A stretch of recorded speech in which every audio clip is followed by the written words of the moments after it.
Quack! Quack! Quack! Quack! 12 and not this season, but I am your host, Adam Chamel. I'm Aaron Schroeder. That is right. This is the Quack 12 podcast, the most official, unofficial Oregon Ducks podcast on the web footosphere. Adam, would you say you watch too many Duck sports games? Too many? I wouldn't say so, especially right now. I'm just watching football even. I'm not watching anything else. So I'm saying I'm watching not enough because there's only one game a week. And this week, hey, it was fun. It felt like there's enough scoring for 2 games. You know what I mean? There was, when they hit 70, I went, oh, is this game going to go to 100? Jesus. I know. I was trying to think. Well, last time we scored that much, I think, was against Southern Utah University, the Thunderbirds. Oh, I believe so, if I'm not mistaken. I know we scored a bunch against Nevada, too. This is something I should have looked up, but I didn't. I know it's not the record, though, in Autzen and in general, because we scored like 122 or something like that against Puget Sound. This is coming off old memory, old quacking times that we did in the past. For real. So my only thinking on it is I still have no real inkling of what to think of what the season's actually going to turn out to be. Yeah, well, that's a very good point, my man. It seemed like game 1. Mm-hmm. Let me reverse this. Okay, here's the top of the scale. Here's Georgia. Okay. Into that game, here's us. Mm-hmm. We're actually out of screen. We're so low. Yeah, that makes sense. But then after this game, all of a sudden it looks like flip it and reverse it. It's like this, and maybe that team was here. This is good. This is like our graphics department here. Yeah, I worked super hard on that graphic. No, I totally get what you mean though, because I don't know going against. I mean, it's like it's hard to take any. Okay, so have we talked to Hitlerday about this? Is there an update there? Not yet. Hitleray's been in the woods, just focusing with a TV and an antenna that's somehow working. He's been watching these games, but he hasn't come down from that mountain yet. But we should real soon. We actually got a roster review coming out this Thursday of our next opponent, BYU, the BYU Cougars. That's gonna be something. That's gonna be quite the game. I'm very nervous about that. Yeah. I got a lot to say about that. But I need what you were saying though, right, about it's hard to get any takeaway from this game is because we had spring games, right? And those don't really mean anything. Those are practices. And then we had week 1 against Georgia in Atlanta, Georgia, and we just got demolished. Because Georgia's that good, because we were that new, and maybe because we were that bad, but probably because we were just like, that's the first time most of those players, the first time the coaching staff had ever really gone through that as an Oregon Duck. You know what I mean? And it just showed up in a lot of ways. And again, Georgia, really, really good. And then this week, obviously they're an FCS team. We are supposed to demolish them. Yeah. The thing is, we really, really did that job well. We looked awesome on offense and completely dominant on defense. Outside of, 2 touchdowns. One of them, people were pointing out, was like some pretty, should have been called a penalty. A lot of like downfield blocking that where one offensive player is just taking out like 3 Ducks in what should have definitely been a penalty on, I believe, that second touchdown. But who cares? Who's counting? It was a very dominant performance on both sides, but it was like, that's what it should be. We are talented, That being said, the thing I've really... Yeah. No, you continue, please. I was just going to say, statistically speaking, great game, because it's the exact kind of answer you want to give after losing so poorly to a Georgia. Because now everybody's like, hey, wait a second, maybe It But also definitely that team is, washed out. but also Eastern Washington is bad, Yeah, right? they're not. I mean, Like Georgia we. would have hit 100, right? Oh, if they wanted to, yes. Right. So we could have scored more if we wanted to too. Like we did Right. have backups in there and stuff like that. But I will say it's like they were just like literally outclassed. Like we have just a higher, uh, you know, rated out of high Right. school and stuff like that Right. player, like bigger Right. players, more money behind it. That being said, we were saying the last time we played Eastern Washington, there was, same deal, but they scored a lot of points on us, and it was kind of a sign of like, okay, this team may be a little bit in trouble. Right. I'm This glad was we not the didn't yeah. see that. Yeah, and this team is like they didn't have Cooper Cup, obviously Chisholm Right. or whatever, he was out there, but yeah, we can talk about this. I was obviously Bo Nix. That was the nice performance to see. Am I right? Bo Nix, 5 touchdowns. Yeah. Some of those touchdowns, though, well, and a lot of the best plays in this. One This of is them would have been an yeah. interception had they had a better defense. Like, are you talking about that Directly to the wrong guy? to that one to tight end Terrence Ferguson? I believe I it was the believe second so, where touchdown. he had to juggle it out of the other dude's possession because he was way behind. Great That play was, from him, though. see, I feel like Hythloday may say that was a bad play call. That Well, no, ended I up don't know about play call. It was maybe Ah. bad decision, possibly. Oh, there we go. Yeah, Okay, yeah. that's what I meant. That's what I Mhm. meant. I meant his play calling. Yeah, Don't in know his the word. own head. But so that was weird. I'll tell you that. Also Yeah, interesting to see how they pulled out the other quarterbacks and in what order and for how long. mm-hmm. And then their performances I felt was really interesting in the second half. I think that a lot of the Autzen faithful would have like torn apart Autzen Stadium if they didn't see some backup QB time. You know what I mean? When there's that much of a lead, and it's just like, are these guys gonna like? Are they truly that bad that you don't even want to bench your starter when you're up by this much? Is it okay? Am I reading too deeply, or is it interesting that they chose the freshman first? Well, they're both like freshmen, but they're like redshirt freshmen and the COVID shit. Like it's kind of crazy. I think they're both technically listed as freshmen. I could be wrong. I could Butterfield be wrong. Was older. They're both like right around. I'm pretty sure the same year. I definitely should reading know these too things. deeply. No, but I mean, it's clear. It's clear Ty Thompson is the favorite. He kind of always has been because they're always choosing him first. He didn't really. He wasn't asked to do anything really. You know what I mean? So it's hard to glean anything from that. Passes. That's all I care about. He was 5 of 7 for 63 yards. He didn't look as like crisp of a ball or as crisp in decision making as Bo Nix, but again, he was barely out there. Jay Butterfield, I love this stat line: 1 throw, 1 attempt, 1 yard. Bing, bang, boom. Hey, efficient, gets it done. Yeah, absolutely. So yeah, 100%. It's the literal 1% that in the mic'd up sections. Mm-hmm. Whenever. Oh yeah. What'd you think of that? Huh? What'd you think of all the Dan Lanning mic'd up? That was very funny to me. Yeah, I get his vibe. I get it.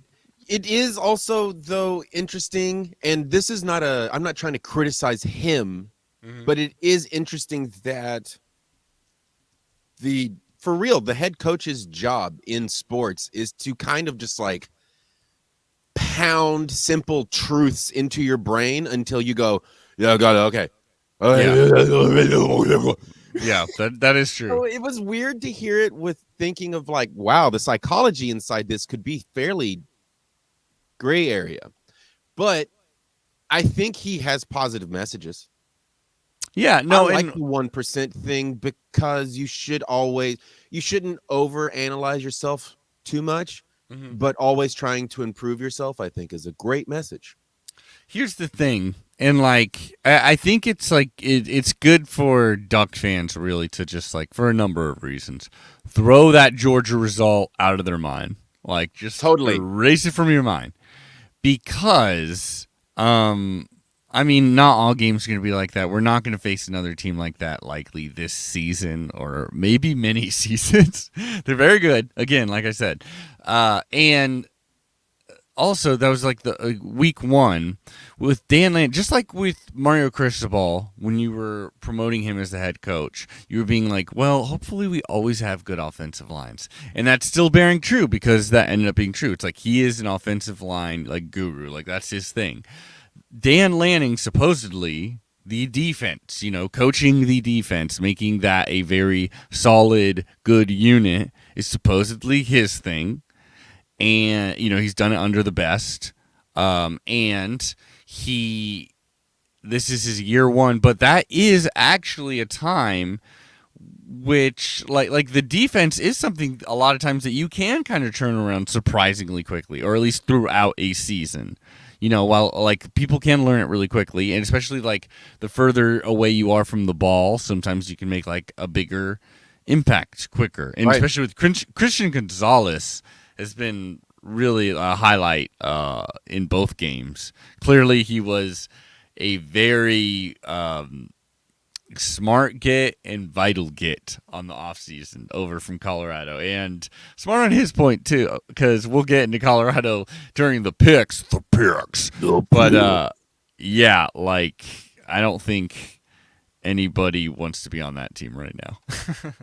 Yeah, what was your impression? I mean, obviously this was just an absolute beatdown. Was it fun to watch? Did you get bored pretty quickly? Or? I literally clapped for Eastern Washington when they got the second touchdown. I get it at that was point. Like, okay, cool. I'm just glad you guys put up points because it got a little boring. It was equivalent to the Georgia game in experience, just roles reversed.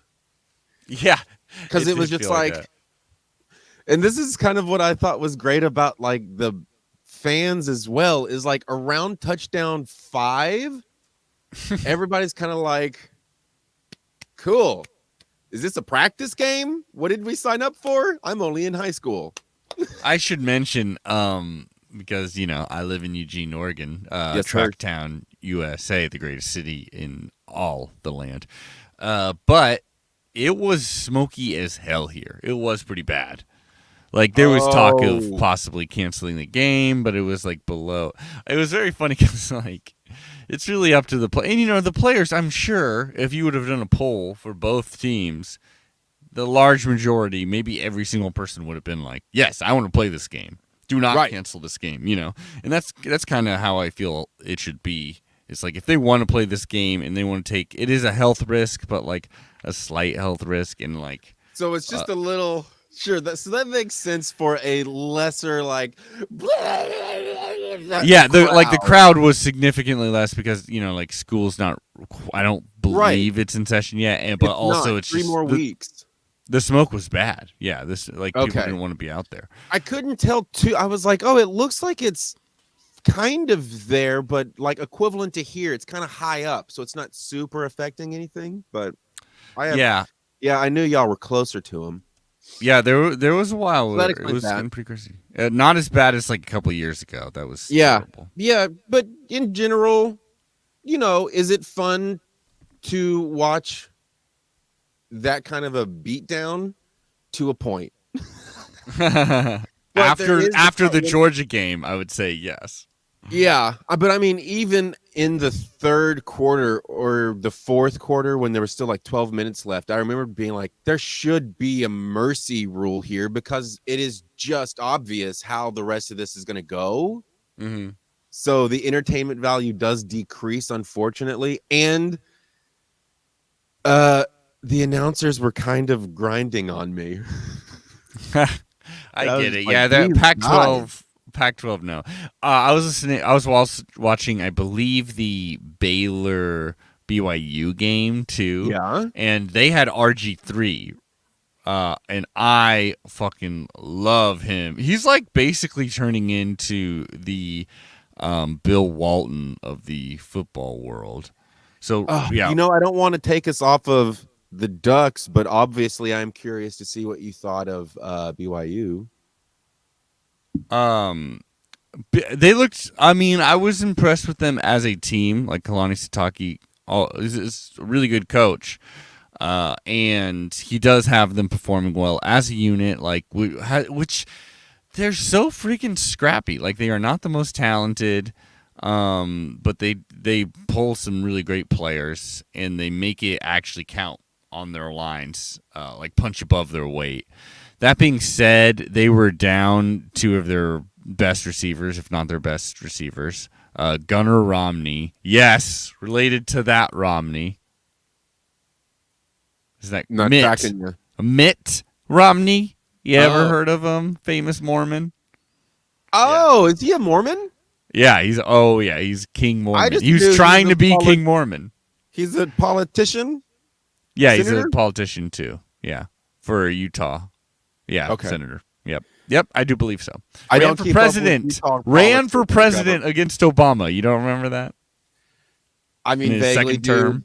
I feel like It was the last some odd years have been kind of a brain melt. So my favorite quote from him. He was trying to be relatable. He's not the worst politician, I'll tell you that much. He at least has somewhat of a spine, seemingly. But I mean, obviously, I don't agree with quite a bit of what he has to say. But anyways, he was trying to be relatable to non-millionaires. Sure. like all politicians.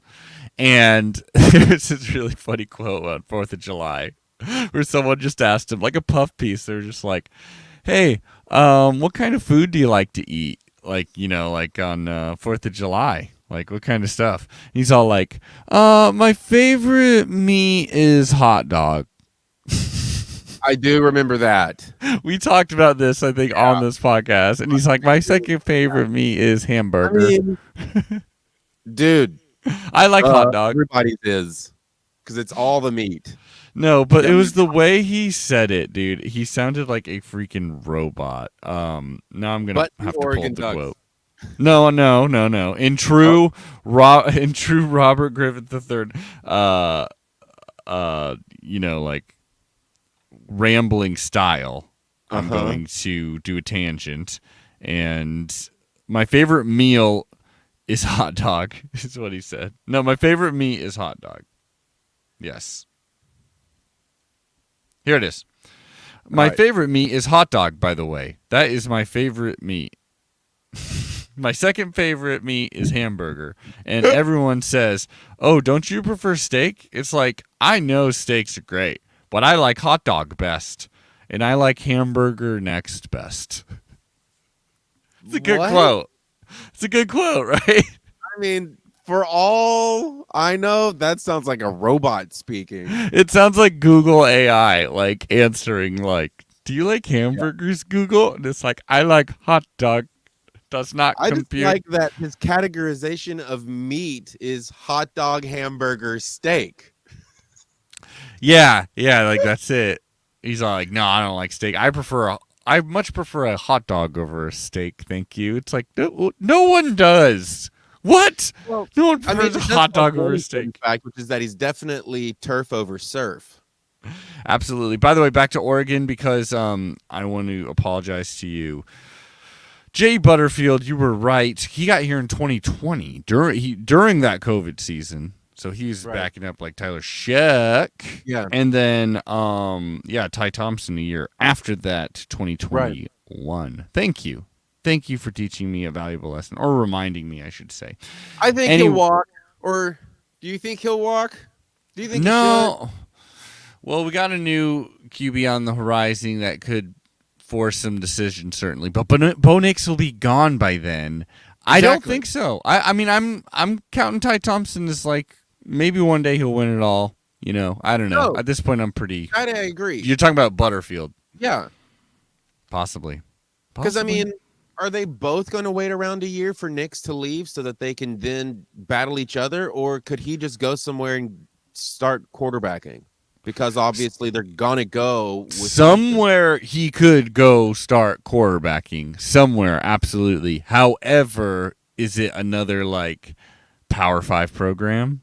That's the question. Who knows? And that's probably what he wants. And maybe it's like, I don't know. I won't doubt their commitment to the program because they've been through so many coaches. There's never been any kind of like true, sign from them that they're unhappy or not willing to come. So it's like, I guess that's also true. But I should say, so coming up is not on the show. Sorry I don't want to tee up thinking an awesome interview is coming up. Sorry, everybody.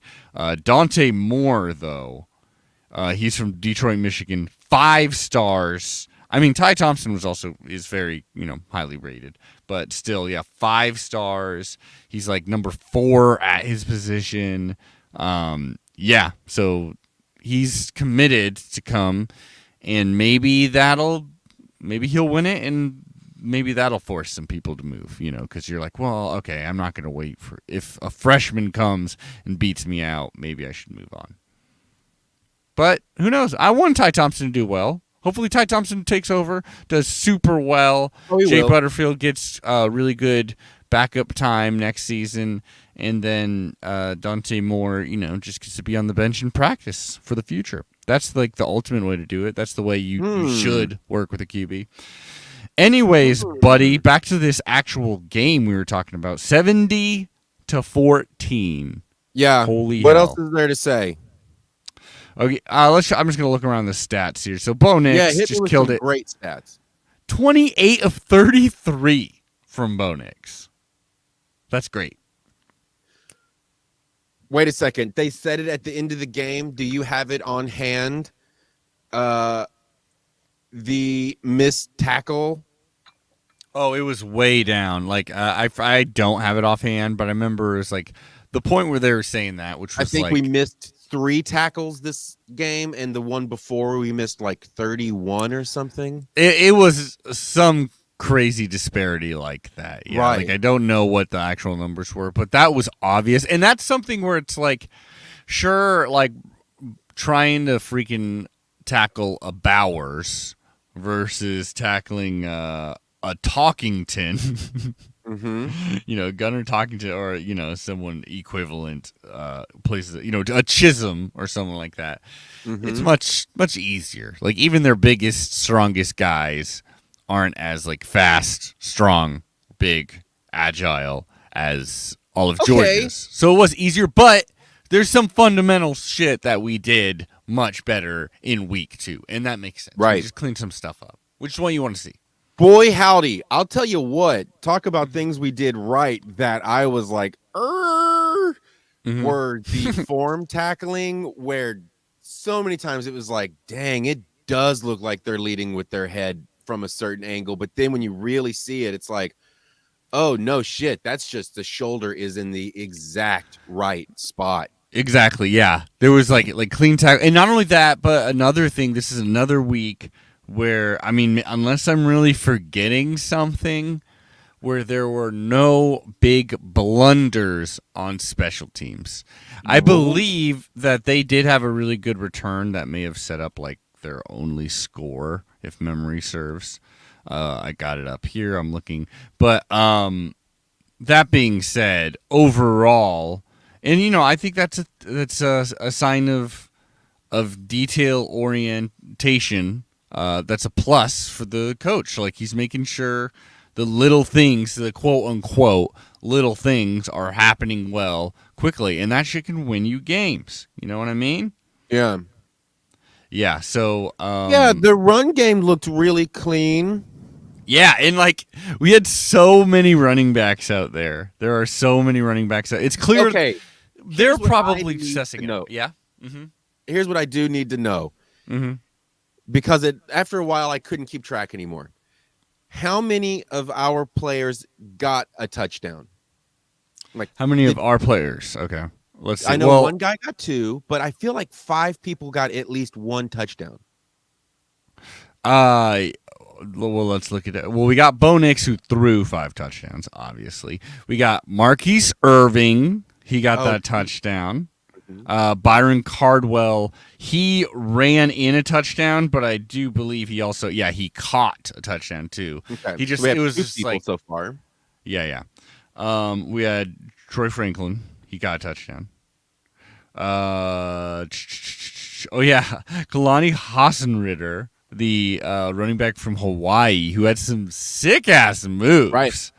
I loved his moves. Dang. Like if it wasn't for all the talent ahead of him, which there's so much, like I would be like, why are we not giving him the ball at all times? But it's just like there's so many people.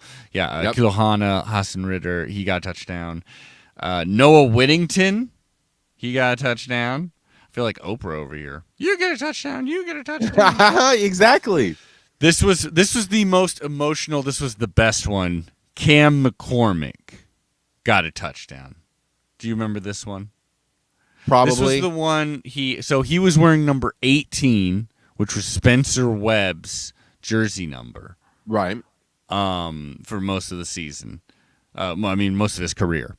Right. And Cam McCormick grabs this short pass, gets into the end zone. There was this strange moment where like a defender kind of ripped it from him, and it kind of like popped up and flew in the air randomly. So they had to review it to see if he like actually had possession as he crossed the plane. Right. He did, but it was just such an emotional moment because it's like first of all, Cam McCormick has been off and on, way more off the field his entire 6-year, I do believe, career at Oregon, where he's been projected like, oh, I think he's going to be tight end number 1, and then he'll get injured like the first game or the second game or preseason for the entire season, but he's kept returning, kept trying to be, big part of it. This is his second touchdown of his career, of his long career, even though he's had a great career. It's just he's been injured so much. And he did it, and it's like wearing the Spencer Webb jersey. So it felt very emotional, very cool. Yeah. So very glad. Like, I do love that one. You could tell Autzen was stoked about that. And then the final touchdown was pretty funny because there was even like a little bit of a discussion. Like they gave it to us just as like a team touchdown. But I do believe, unless I'm mistaken. Yeah, it was the fumble-rooski. It was an interception by Triquez Bridges, who had certainly a much better game and a good game. He gets the interception, and then he's running into the end zone, and then he gets like hit, and then he coughs up the ball, but it goes into the end zone. And I do believe the transfer from Nebraska comes up from it, unless I'm mistaken. Correct me if I'm wrong. Again, a lot of this is just memory. I watched this game like twice, but still would have been a good thing to write down. Jordan Riley, who I want to say popped up with it, but I could be wrong. Is he number 98?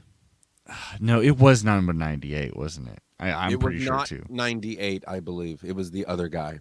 91? But 98, I believe, is the one who stopped it in the end zone and tried to gobble it up. Yeah, that's why for some reason in my head too, I was like, I remember it was like possibly 98. Who knows? These are all easily look-upable things. But anyway, so that's another touchdown. I believe those are all touchdowns. So that's 7 people. Yep. But we got 10 touchdowns because there was that guy who got 3 of them. Right? Someone 7 got times 3 10 is 70. Well, and some dude got multiple touchdowns. Oh yeah, no, dude. How did I forget about? Most likely the MVP of the game, Terrence. God damn, Ferguson, 2 touchdowns. Oh, yeah, 2. So Byron Cardwell got 2. Terrence Ferguson got 2. There it is. Yeah, and Terrence Ferguson. So that first, and this is what you were saying too. I think it's very funny. Is why this game is kind of hard to tell. Is a lot of our biggest, our most successful moments, our highlight plays. Literally a top 10 Sports Center play, number 8, was Terrence Ferguson with the juggle catch. Our biggest, and with Troy Franklin's touchdown too, and a whole lot of other big plays. It was kind of being like, was that more because we're really good and big and physical, or was that because they're bad? It's because they're bad, I'm pretty sure. Oh, sorry. No, dude. Breaking news. I forgot. It totally was not Jordan Riley. It totally was not Jordan Riley. It was Casey Rogers. I even said the Nebraska transfer. It's the other Nebraska transfer. It was totally Casey Rogers on the D-line who came up with that. So he scored that touchdown. He deserves his recognition. Casey Rogers. Anyways, back to what we were talking about here. So, I mean, but here truly is. There was just so many touchdowns. We are an above average team, obviously. Mm-hmm. But they are also, I think, a bad team. Mm-hmm. So it was definitely weighted to where it's so eventful, you kind of get nulled and dulled down by it to where you literally forget like the craziest of touchdowns. But the thing is, all the stuff where that truly matters, like, like we were making the tackles. We weren't whiffing them. We weren't out of place on defense. Right. We were not fumbling. We did not have a turnover in this game. We're even in the turnover battle because we had 2 interceptions against Georgia, and here we, got to. And and not only that, like special teams was doing well, and we were catching the ball. We were not dropping the ball very often. I don't even remember a drop in that. It probably happened, I'm sure, but so all the basic stuff. Some people, if people are being nitpicky, being like, basically they wanted to see what we haven't quite seen from Bo Nix yet in a real game, which is just a successful, very deep pass to the sideline. You know what I wish he would do more often is throw 40+ yards in a single pass. Yeah, come on. Why doesn't he do that? Do it. Why doesn't he do that? We're like 80. I'll say this. Here's my final synopsis of the game. Mm-hmm. This is the team I expected to see play Georgia as far as quality of playing. Had they scored any less than what they did, and allowed any more than what they did, mm-hmm. I would maybe be hesitant to root for them or feel good and positive about the rest of the season. But because they gave that exact performance, I'm like, this is the team that's going to win the rest of the season. Woo! All the way. So look at you. You're ready. You're back on the hype train. I love it. I think I said 11-1 in the beginning, in our very beginning. I think I said 12-0. I was feeling it. I thought it was funny. 12-0. Yeah, 11-1 would be, especially to rebound from what would be a terrible one. Dude, I'll tell you this, afraid as hell of BYU. Not because they're like the most talented, the best team, even like the best team will play like for the rest of the season. It's more just like they are a well-coached team. They do have, like, I like their quarterback a lot, Jalen Hall. And we are a young team. Like they said, we have so many freshmen, so many sophomores.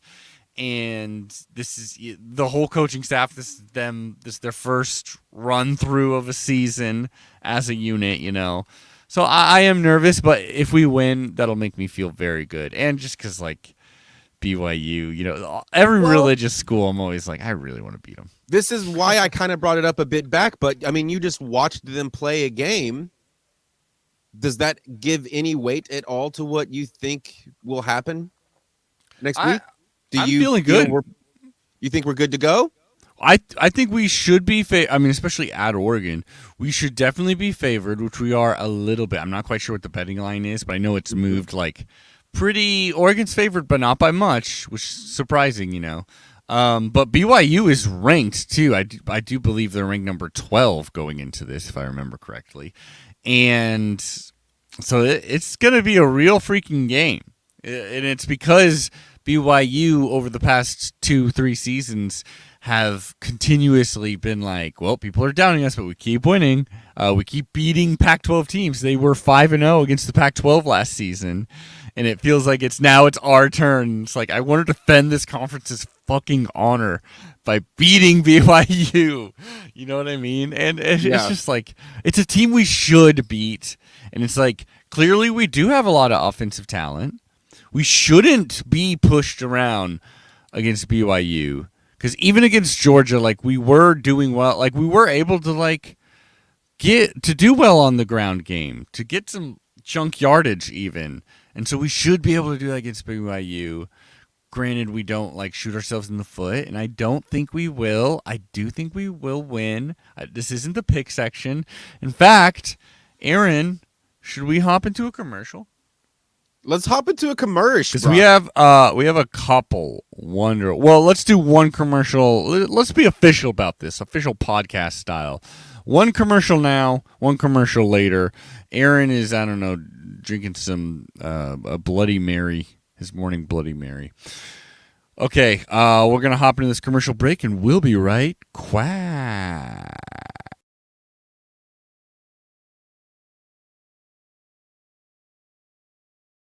Oregon Ducks fans, if you're itching to pay attention to teams outside your own, come listen to No Truck Stops, a Pac-12 podcast. 4 Pac-12 sickos, trolls, and friends join together to recap and discuss all of the crazy nonsense going around the Conference of Champions. If you ever wonder what's going on outside Eugene, or you just want to hear people talk trash about your rivals, No Truck Stops is the perfect podcast for you. We cover every aspect of the Pac-12 and every Pac-12 discourse you never wanted to hear. Tune in to No Truck Stops for your Pac-12 fix. New episodes drop Mondays at 5 a.m. wherever podcasts are found. And we are back on Quack. Quack, quack. Somewhat professional, not quite seamless, but yeah. Anyways, yeah, I like when the camera zooms in on you. I know. Oh, it's so nice. I love seeing my nasty ass face. That is right. Hey, we're already plugging, so let's do another little plug for us at the moment. We're live on YouTube right now. We're having some fun. We may be toying around with the idea of a little morning show. Who knows, that you can interact with? Maybe it'll be the next sensation. Sweep all of Oregon. Nation. Yeah, not Duck Nation, because that's not a real thing. We don't say Duck Nation. We're a program. We don't do that. Yeah, so we're all live on YouTube, on our Twitter account as well, at Quack12 Podcast there. If you want to help us without spending a freaking dime because you're a cheapskate, go to Apple Podcasts, please, please, please. Or steal your grandparents' phone or your parents' phone or some random person's phone. Give us 5 stars on Apple Podcasts. Also leave a comment. It really helps people find us, which helps us in the long run. And if you really want to be a cool friend of the show, then go over to our Quack12 Patreon page. That's where you can find so much fun content, including Quack in Time, which is our Oregon football history series in which you get a real-ass time machine, and we go through every single year of Oregon football history and lore and break it down. Really fun stuff. We have Duck D&D. We have our Quacking Off series, which was just off-topic discussions between me and my boy here, Aaron.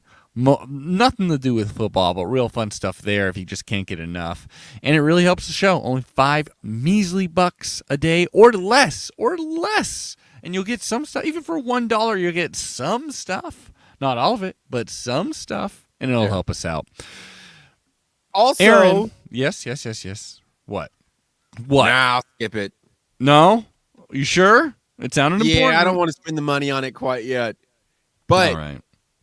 I'm going to make a line of Quack 12 koozies. Ooh. I think I want to make 3 or 4 different ones. And then once they're done and here, all new patrons will get a free koozie. Well. Of their choice. I think I'll have 3 designs. There'll be the Ducks and Dragons.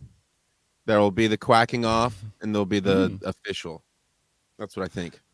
Look at this. And 4th, because obviously there should be a history, so there'll be 4. These are high quality products because the Quack 12 podcast is a high quality podcast. Yeah, that's right. You stand by it? Oh, 100%. This website looks real clean. You give people the right to sue if they don't like their free koozie? No. Oh, okay. Well. Anywho, Doesn't sound like you 100%, but whatever. My man, we got a big game against BYU coming up, like I was saying. I am afraid. Yes, I am. But before we just witness me cowering fear for the rest of this podcast, I think we should go, dare I say it, back. That was quacking time. That is right. I got the little sound bite. It's finally here. perfect. Quacking time. It's what a joyous day. Huey Lewis, please don't sue us. Let's go quacking time and see how our history lines up against BYU. Now, the BYU Cougars and the Oregon Ducks have played each other 6 times. 6 times. How many times do you think Seems we've about won? accurate. That seems right. It is. It absolutely is Appropriate 100% number. right. How many times do you think we've won? Great cue. Thank you for asking that. 3, You 4. say 7, 6, 1. what's your I don't final know. answer? What's your final answer? 3. You're correct. 1. 3. Oh, well, Yes. shut up. 3. It was 3. Could The- you the good imagine old me on The Price is Right? Bob Barker would choke you out like you were 1264. fucking Happy Gilmore. 1372. I know he's not. Drew Carey would choke you out there. Dude, I So don't like Drew Carey as the host. I think he has a bad vibe for it. Bob Barker was a true hero. Bob Barker also had a bad vibe, but it worked out. Like you could tell, like he's a crotchety old man, but I would never have anyone else besides him. Very quickly, this is totally off topic. This is what Quacking Off should be for, but here we go. I have to say it. There's a really great documentary, and the way the documentary paints it, that revolves around this one guy who was very good at the game. Bob Barker was very much for the audience winning as much as possible because that's just a good vibe to be producing. Whereas Drew Carey does not like it when people win. That's and made such it a point to like make sure this guy didn't come and take everything. That's so funny, man. That's the That- way it was painted through my own interpretation of watching it. But anyway, I love Bob Barker. Also, I mean, come on. His like love of not killing little baby puppies and kitty cats. Anywho, so we've won 3, we've lost 3. This game decides the fate of the universe, it seems like, because we Doesn't are it? playing a best out of 7. Yeah, no, yeah, everyone knows it's best out of 7. Yeah, that's just college football rules. Yeah, we've played them against their because like us, they've only had one Heisman in their entire history, and we actually played him a couple of times, Ty Detmer, and then however, unfortunately, they actually won the freaking national championship. Didn't we win one? We've never won one. That's Did why we our go to quest. We've gone to 2, my man. That's the same. If you've gone to 2 and you've won 1, it's equivalent. You think it's the same? That's a random stat that's unimportant. The number of wins to national champions is unimportant. I mean, honestly, when you think about the turnover rate and all that shit, your number of national championships, I don't think really matters, especially the way they stack the. All right. Anyway, I guess you're correct, even though let's you talk about these games. You're stalling, and I know it, and I'm forcing you forward. All right, fine. So the first one was in 1964. We all know 1964, right? It was a great year. We won this one. We started off with a W.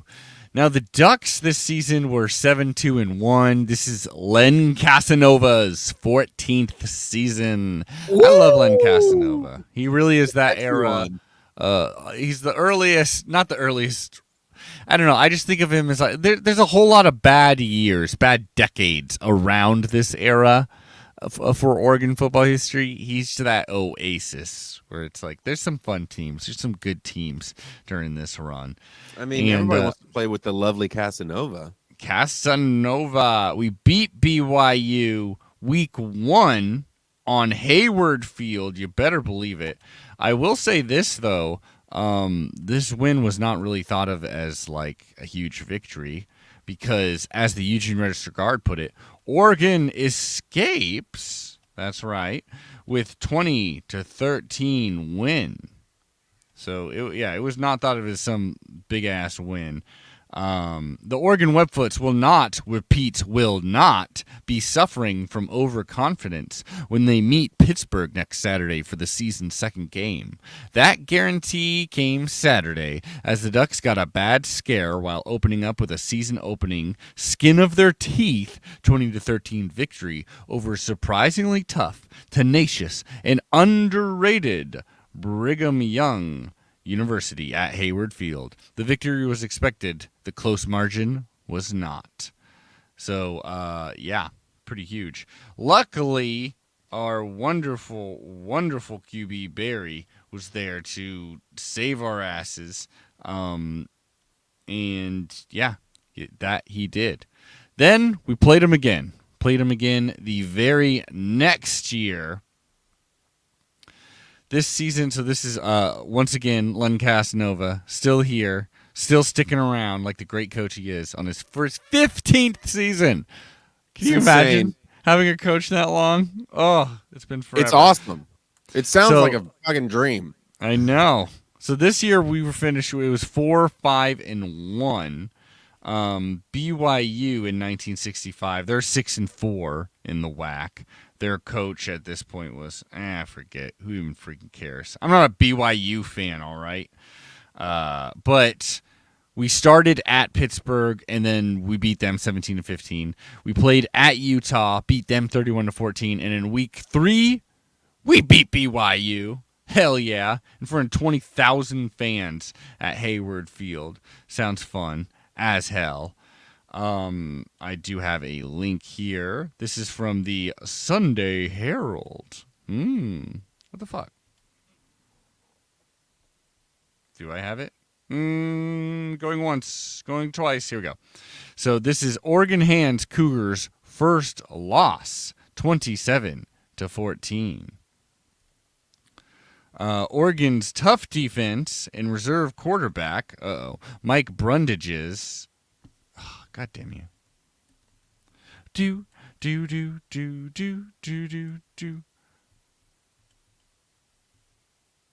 we go.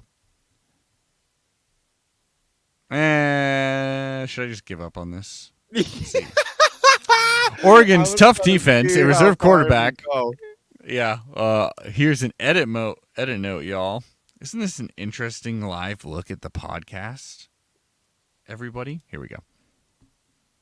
Oh my fucking God.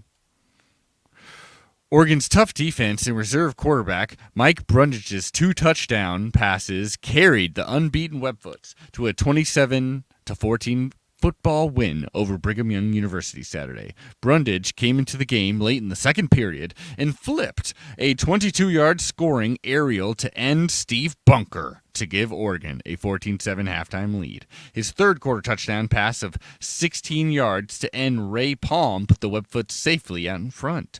Brigham Young made only 5 first downs all afternoon. That is bad, Aaron.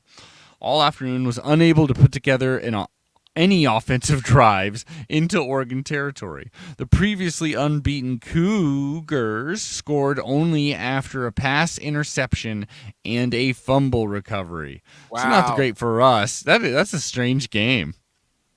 That's some weird shit. Now, up next, then it came to 1978. Fun year. 1978. Do you know anything about that year off the top of your head? I feel like disco's doing something in 78, but maybe it's slowly dying. Probably on the downslide, right? I would imagine by now, yeah. Like it's popular, but it's too popular now. People are hating it, right? 78, I'm sure probably was a great year for some gritty crime movies. I would presume it probably had one of the better known rock and roll albums come out that year as well, which is probably just a fantastic album if you've heard it. Well, I'll tell you what But for didn't sure, the happen. gritty crime movies of '78. Ooh, gosh, I bet they're just fantastic if you've seen them. Probably maybe a Chinatown. I don't know if it came out. Yeah, then, that but one really probably gritty 60s. movie from Who '78. knows? Chef's kiss, baby. yes. It was so good. And that's been Quack 12 Movie Corner. I'll tell you what didn't happen: an Oregon football victory over BYU. Yikes! All right. Then again, this is not a good season for us. This is the second season in the Rich Brooks era. And as we talked about in 1977, Rich Brooks got off to a pretty rough start. And in this case, the BYU loss is the 6th loss of a 7-loss streak to start off the season. So that's freaking terrible. Yeah. Meanwhile, BYU actually was pretty good this year. They finished 9-4. And then came 2 more seasons here. So 1989. I am not born yet. I'm pretty freaking close to being born, but wasn't born yet. 1989. Got it right here. By the way, I love this book for any big Duck fans out there. Oregon Ducks Football, 100 Years of Glory. Excellent history book. Highly recommend it. Don't know who wrote it, but he's a great chap. Now, this one blows. This loss I do not like because even though we had just beaten Arizona State through Derek Loville in a 203-yard rushing game, and it felt really good, we lost to BYU despite the fact that we had a 19-point second-half lead. We were up by 19 points, and we end up losing to BYU 41-45. So that was just absolute nonsense and craziness. But then came 1990, which is one of the better years for us. Probably the most satisfying actual win here.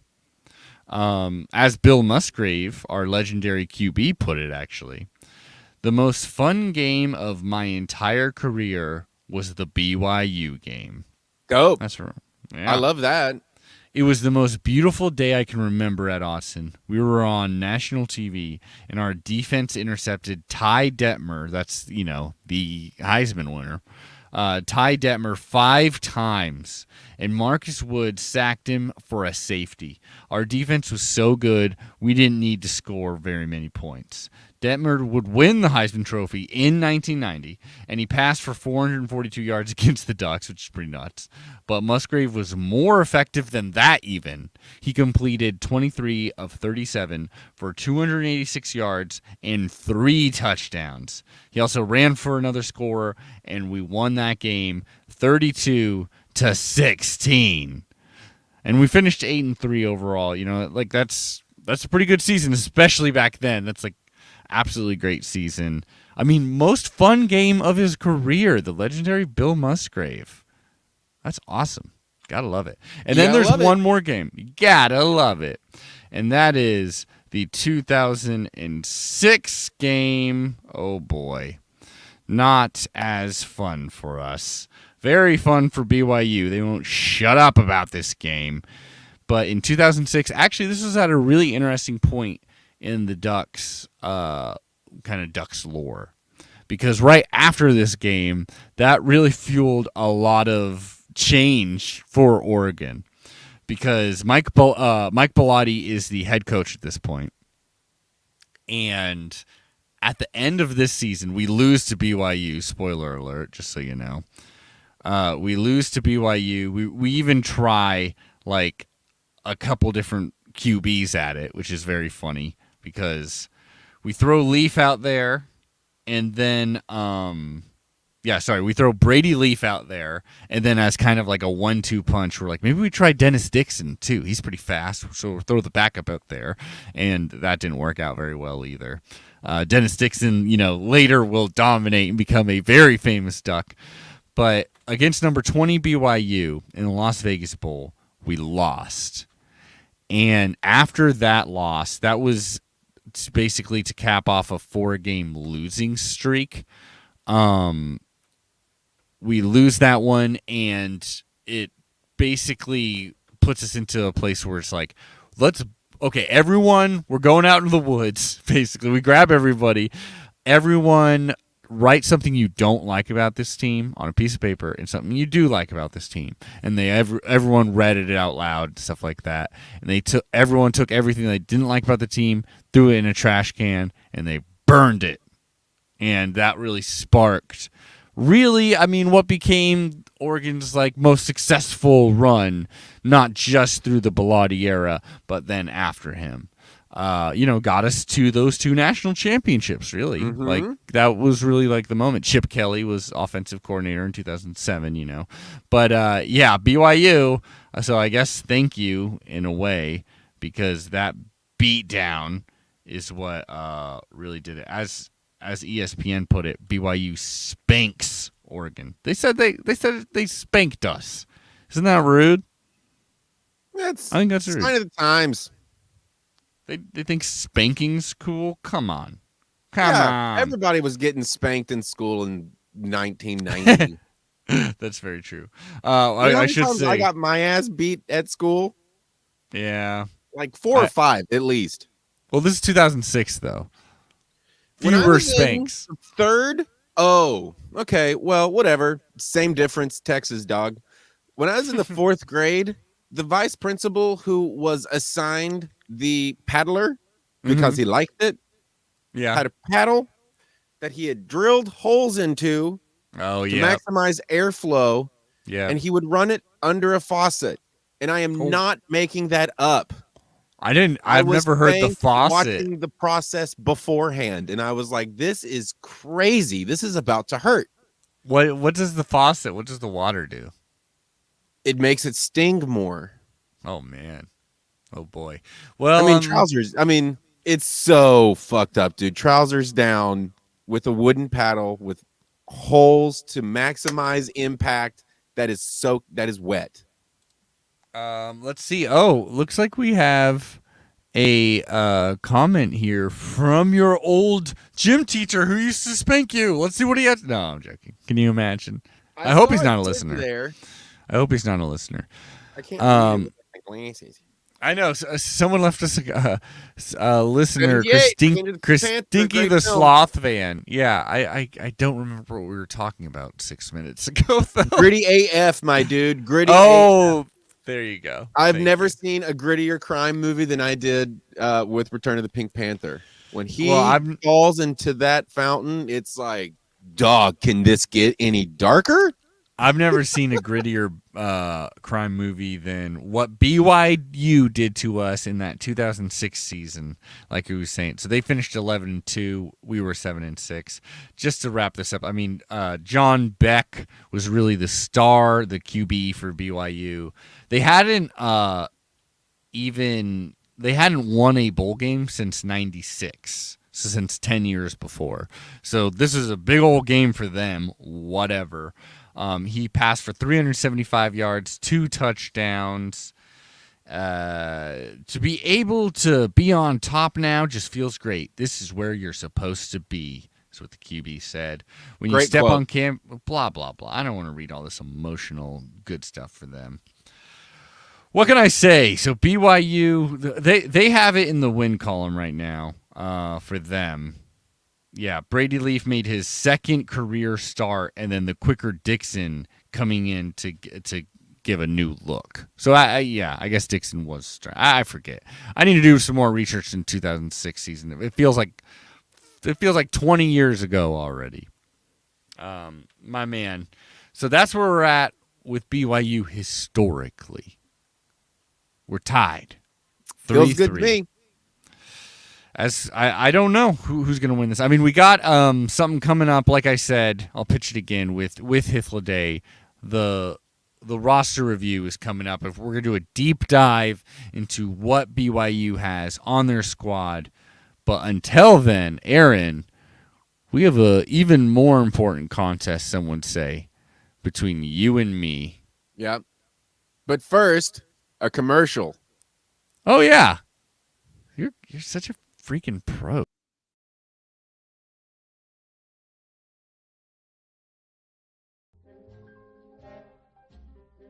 A podcaster. Hey, Come you. over here. Come over here. Get over here. Yeah. Nice headphones you got in your ear. Ooh, yeah, I like those, Chevy. Be a shame if something were to happen to those headphones, eh? Ooh, it'd be bad. Stomped them on the ground, eh? Be real easy to avoid that smashing if you went over to the Quack12 Twitter account and gave us a little follow. Just a little follow, that's all we're asking. And hey, look at that. I hear you listening to your new podcast eps in your car, huh? Driving home, making the long journey feel a little shorter, eh? Is that what he's doing there, bud? Yeah, turning your 3-hour drive into a nice little vacation, huh? Be a shame if your car ended up on the bottom of a lake. Splash. Splash maybe with you in the trunk of it, huh? Glug, glug, guzzle, guzzle. Maybe all that can be avoided with a little trip to the Quack 12 page on Apple Podcasts. All you got to do is go to Apple Podcast, Quack 12, give us 5 stars. Yeah, the internet, you got it, bud. 5 stars. Leave us a little comment. Help other people find it. Maybe it'll help people find you when they find out that you're gone missing, if you catch my drift. You seen the posters on the telephone poles? Yeah, those are people that didn't give us fucking 5 stars. Some of them did, and we did it anyways. And then oh hey, look at this podcaster on their long continental flight, making things not so bad, not wanting to hear that baby by covering it up. Wah wah, so they say. Putting on them headphones, trying to get the sky waitress's attention. Get over here. Give me more of that Quack 12 podcast.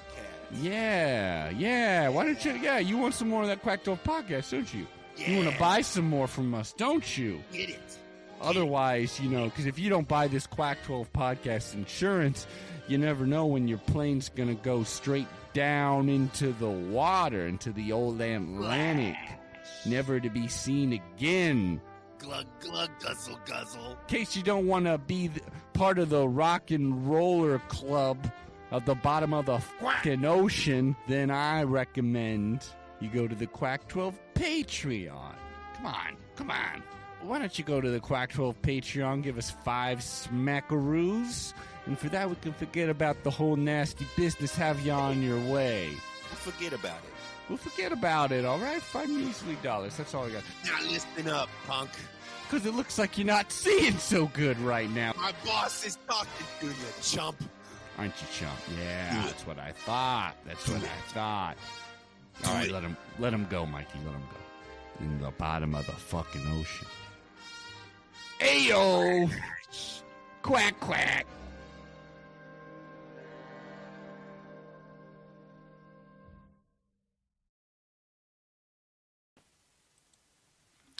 What a commercial. Wow. Does it get better than that, folks? Nope.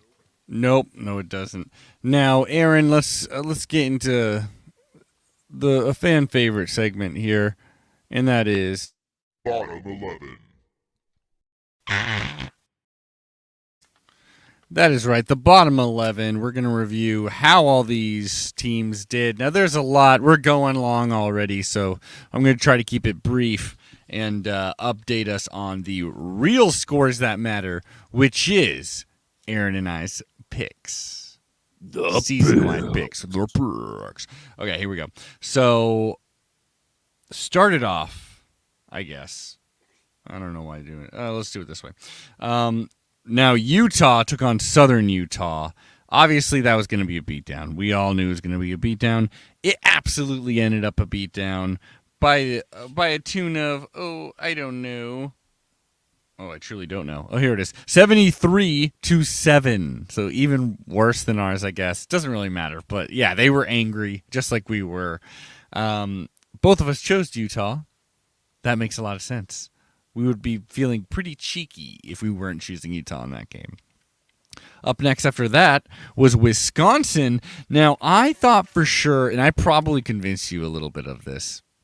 I was like, Wisconsin's going to beat them. Washington is bad. Washington State, is really, really, really bad.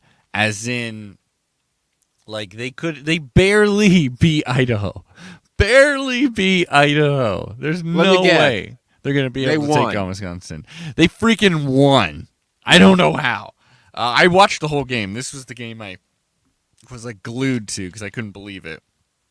They freaking won 17-14. I honestly think that it's more Wisconsin is bad than Wazoo's a world beater, but it is very impressive what Dickert has up there in Pullman. Like, he is getting them rallied. They were making really good moves on defense. Their offense has a lot to make up for. This is a game in which it was just really zany. It was like there was two different interceptions from one from each team that the person got the pick, was running, returning it, and then they fumbled it, and the other team got it. That happened twice in this game. And just a million other things. It was weird. But both of us are wrong with that because both of us chose Wisconsin. Here's another one I was very confident on. Colorado versus Air Force. I was like, dude, Colorado is bad. I promise you, Colorado is really bad. Aaron, they're bad. And they're bad. They lost 41-10 to Air Force. Wow. I chose was military. brilliant and went with Colorado. You What? were very... Oh, wait. I went with Air Force. Yeah, I went with Air Force. You went with Colorado. That's right. Yeah. I went I'm with never going to military. support the militarized state. No way, no how. That sounds That's right. not my game, baby. I went with, and I begged to be in, but they wouldn't let me. So yeah, That's not my bag, baby. That's not my bag, baby. Here's the next one. This is California versus the University of Las Vegas. University of Las Vegas, they're also not very good. They won, I believe, one game last season. Maybe they were 0-12. I actually forget. But barely. They are not good. They did win last week, but that doesn't mean much. California was looking pretty rough, but they pulled it off eventually. Same situation here. Cal barely pulls it off, even against a terrible team. Wow. They really should have. It should have been more than 20-14. Jack Plummer. I don't know. I mean, he doesn't got much to work with, but yeah. I went with Cal. You went with the University of Las Vegas. Yeah. That would have been an amazing upset if you would have gotten it.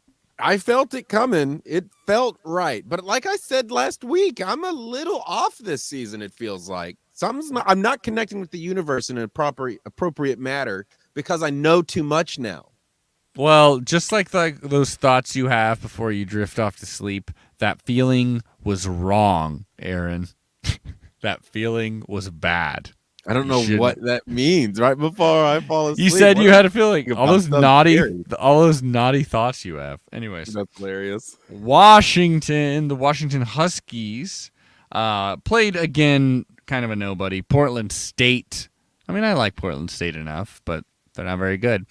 And they got destroyed, 52-6. Not as much as us. It's our FCS opponent. 52-6, the Huskies win. Michael Penix Jr. looks like a real quarterback, not cornerback. Looks like a great quarterback. And they take on Michigan State next week. That should be a fun one. We both went with Washington, unfortunately.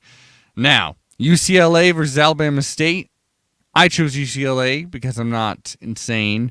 You chose Alabama State because you will not support Chip Kelly, Potato Chip Kelly. Not this season. No, Potato sir. Chip Kelly. You will not support him. UCLA won 45-7. Not as big as you'd think. Weird. Not as much as us either. So that's another win for me. Arizona State. Both of us win with Arizona State versus number 11 Oklahoma State.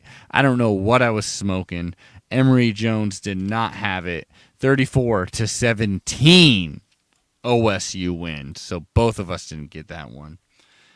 Then we have Stanford versus USC. Why did I not choose USC? I was confident in them otherwise, but on this day, I chose Stanford. I don't know why. You chose USC. That's smart. Duh. Because they won 41-28. All right, there we go. I'm back, baby. It is kind of strange that Stanford was able to rally back and score 28 points. I will take a look because I think Stanford's that bad. But, I mean, big win from USC. They're looking The Death Star is almost reformed. Okay. Scary. Oregon versus Eastern Washington. Of course, we won 70-14. Bing, bing, boom. Both of us chose Oregon because we're not traitors to the pod. Fresno State versus Oregon State. Hell of a game. Jay Kaner threw it everywhere. Great performance from him. Oregon State, not as great of a performance offensively, but in the end, I guess they were greater because they did win 35-32. Called it. Epic fashion.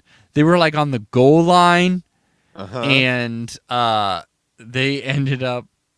Yeah, it was just like, oh, I loved it. They did that big Wildcat touchdown for the freaking win. Coletto, you were the best. I love that so much. Oregon State won it. I chose Fresno State. You chose Oregon State. Sure did. They're a really fun team. Jack Coletto for the win. I mean, how can you not like that? I do believe we talked about Bill Musgrave earlier. I think it's his nephew, Luke Musgrave, was injured for Oregon State. That's unfortunate. Oh, yeah. I think wow, what a random thing. I'm pretty sure I saw. And then the final game, Mississippi State, Mike Leach's Mississippi State at Arizona. You went with Arizona because you were feeling optimistic and you were tired of not picking them. Yeah. I knew that Mike Leach is Mike Leach. Also, their SEC team, sometimes it just means more. And it absolutely didn't mean more, apparently, because they just unraveled them. They took the top off. They won this by more than 2 scores, which gives me a point and you not a point. And it puts me in the lead in total 17-13 lead early. That's pretty dominant to start off. How do you 17-13? 17-13. Oh, dude, that's nothing. Once we start getting into this, I'm going to be just steamrolling you. Sure. And no, it is weighted. I mean, obviously, I can't pick UCLA all season long, so that's a fun obstacle to have in my way. At least, like, their schedule is going to be harder, so then it'll be, like, more, possible here. Okay, that's cool. Aaron, final segment, and that is... The picks. That's right, it's the picks. We're making next week's picks now of the Pac-12 slate. And it's some good shit, kind of. I mean, I say that, but I should have started out with a different team, maybe. Well, I said UCLA's schedule is going to get tougher. Not this week. Here's my guaranteed point for the week, because it's South Alabama at UCLA. Okay. I guess I choose first because I'm in the lead. UCLA, easy. They're going to be favored by like 3 touchdowns or something. What about you, Aaron? Well, I can't go with potato chip, so going with the other guys. Potato Chip Kelly, you burned your bridge with Aaron. Up next For after 1 that, year. This one's good. California at Notre Dame. Notre Dame just lost to Marshall. Huge upset. Shocking. They also lost to Ohio State, but it was actually pretty close. Ohio State's Ohio State. They're very good, probably. And then before that, they lost in their bowl game, so it's like all 3 straight losses for their new coach, Freeman. Then again, Cal, like I was saying, 2 wins, but freaking uninspiring. But good defense. Who's going to win this? This is at South Bend. This is at Notre Dame. Who do you got? No, you go first. Oh, I go first. I almost got you. I almost got you. I'm going with the Fighting Irish. They're Fighting Irish. Nah, bro. No. Wrong again, sir. It is Cal all day on this one. Aaron, can I convince you otherwise, or are you set? Cal's a big-time smoke show. I tell you what.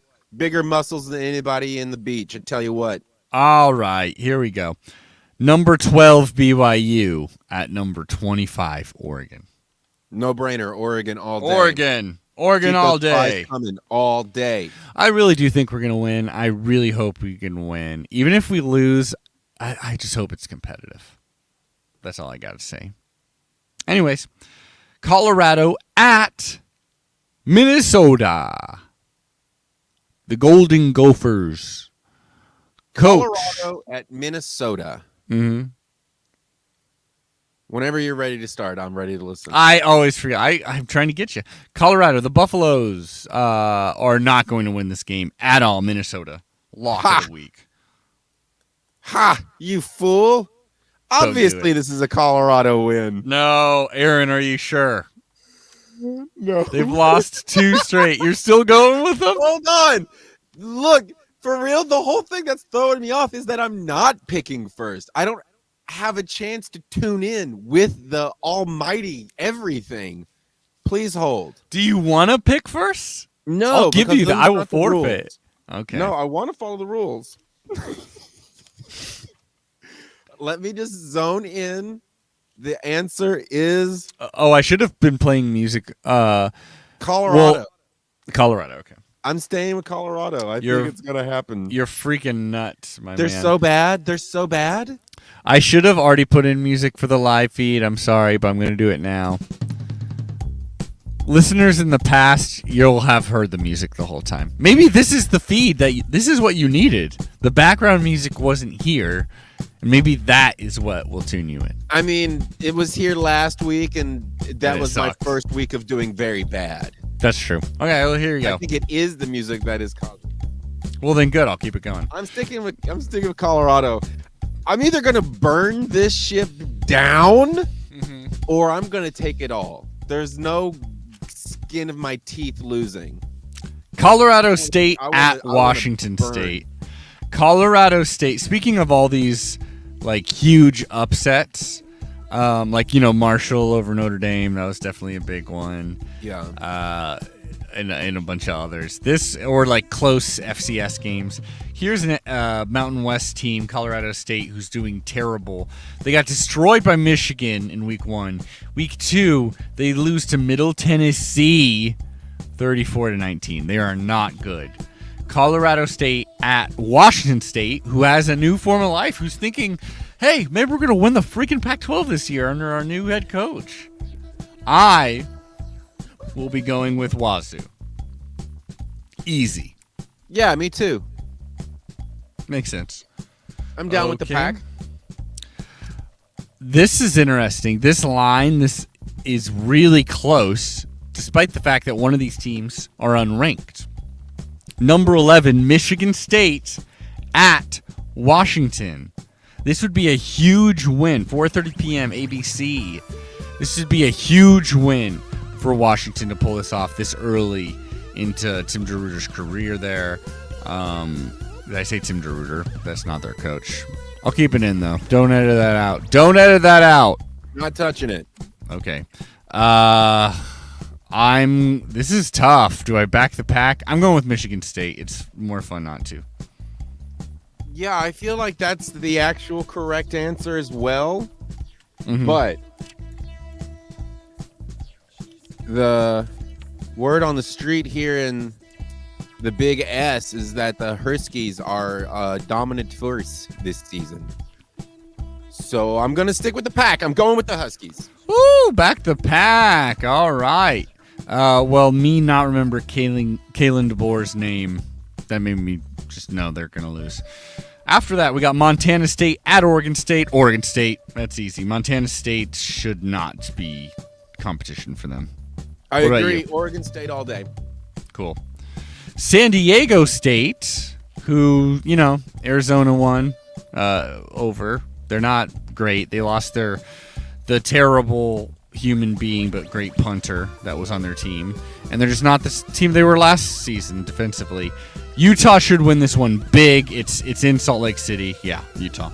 Utah all day. You're really backing back Agreed. today. Fresno State, who just came off that crazy close game against Oregon State, but lost. Now they're taking on USC, number 7 USC, 7:30 p.m. on Fox. I will go with USC. I think it'll be closer than a lot of people think, but I'm going with USC. I'm sorry, who was the other team? Fresno State. Fresno Jake Haney. State. Ooh, I like your spicy pick. against the Fresno pack. State versus. Oh, no, I haven't decided. I'm thinking. Oh, yeah. I just said their name out loud. Fresno State versus USC. I think it's Fresno State. Okay. Then we got only 2 games left here. North Dakota State. This is FCS, but this is like the best powerhouse FCS program. I don't know if they're that good this season, but typically they're the Alabama of their level. What's their Which mascot? Bison, which is why it's confusing as hell that Arizona even scheduled them. Why? When you don't get the glory of beating them, and if you lose to them, people are going to make fun of you. So I don't know why you scheduled this, but they did. I'm going with what would be an underdog here. I'm going with North Dakota State. Against Arizona? Even against Arizona. Yeah, I think they're better than last year. But I think they could still totally lose this game, and I think they will. Wow, crazy take. Jaden DeLaura, I don't think you're it. Crazy take. Who knows? I think North Dakota State will Crazy be ready enough to that play. I might agree. Oh. But I don't. I'm going Oh. with Arizona. It's probably smart. Take the safer money. But it's wrong, so haha, I'm smarter. Here we go. Eastern Michigan versus Arizona State. Or at Arizona State. I don't know anything about Eastern Michigan. I think That tells me ASU is everything. ready. Yeah. What about you? Is Arizona State good? I think they're Might like be. I think they're mediocre. At They're like a best? talented mediocre. I think they're right around there, yeah. I think the other team's going to win. You think Aaron, are you sure? You gonna Yeah, lock fuck it it. in? Why not? Let's have some fun. You're crazy. Okay. I'll even put $100 on that game against you. No, you won't. I bet I will. For a full-on win, like whoever wins that game, like you would take 100 straight up bet ASU versus Eastern Michigan. All right. I don't think you'll pay. Is the thing. I don't think you'll pay. The betting line has got to be something insane. Like I think bet. I bet. you're not gonna. I don't want to take that bet with you because how about this will be for honor? How about that? For honor. For honor. Old Or school. yeah, how about I'll give you 2-1 odds if you take them an official bet. You get 2 points if you get it right. Love it even more than honor. That's good. Yeah, but neither of I us are lose, honorable. I will also be willing to lose 2 points. You don't have to do that. You don't have to do that. Okay. And that was the Pyrrhs. Woo! Fun as hell. Oh my god. I hope this next game's fun. I'm going to a wedding. I'm going to my mom's freaking wedding that I can't miss. Obviously, I want to be there, but it's right, Phrasing on that. right smack dab during the fourth quarter of the BYU game. So I hope it's a blowout. Please be a blowout for Oregon, because I don't want it to be close. Please, please, please. Anyways, this has been the Quack 12 podcast. We There's have a no Facebook way for page. you to listen to it or watch it while you're driving to there. I mean, I'll catch like a good chunk of it, but these games have been really long. It's just gonna time up where it's like I am walking down the aisle, because I'm part of the ceremony and shit. Oh, you're Walking in my- it. Of course. I'm you're in it. in the freaking one, and I can't be in. right. the- You yeah, can't be just like. Yeah. So, yeah, there we go. And I know I'm not Well, marrying my mom, congratulations to the listeners. family growing. I think that's awesome. Yeah, it'll be a really good time. Unless we lose, otherwise it'll taint the whole wedding and I'll be furious. Anyways, everyone, at Quack12 Podcast on Twitter, Quack12 Podcast YouTube page. Please go to our Patreon if you want to give us some bones, help this thing actually grow and help us make it. Or if you're poor as hell, that's all right. Go to Apple People like Podcasts. that exist, I hear. 5 stars. Yeah, like the creators of this podcast. 5 stars. Leave us a comment. We love you. Go Ducks. Aaron, anything you want to take us out on? Be kind. Rewind. Doesn't really make sense, but all right. Be kind, rewind. Love y'all. Bye. Bye.